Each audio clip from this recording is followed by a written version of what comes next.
ব্যর্থতাই একমাত্র চাবিকাঠি মানুষকে সফলতার শীর্ষে নিয়ে যেতে পারে।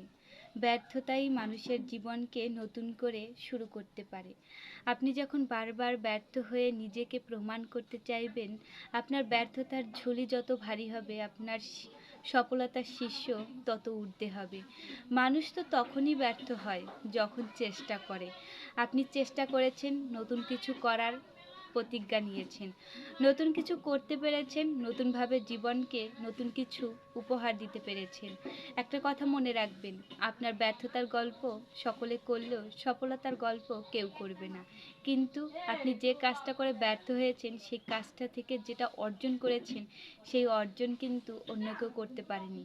আপনি ব্যর্থ হয়েছেন, আপনি বুঝতে পেরেছেন যে এই কাজটা করলে, এইভাবে করলে আপনি ব্যর্থ হবেন। তাই শতবার চেষ্টা করুন।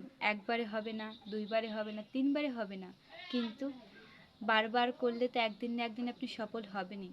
আমার মতো জীবনে অনেকেই ব্যর্থ হয়ে হেরে যেতে চাচ্ছেন। না, হেরে গেলে চলবে না। সফলতার হাসি একদিন ফুটবেই আপনার মুখে। তাই সর্বদা নিজেকে প্রস্তুত করুন বা নিজেকে তৈরি করুন। সফলতার সঙ্গে লড়াই করতে হলে ব্যর্থতার সঙ্গে সংসার করতে হবে। ব্যর্থতাই পারবে একদিন আপনাকে সফলতার শীর্ষে নিয়ে যেতে।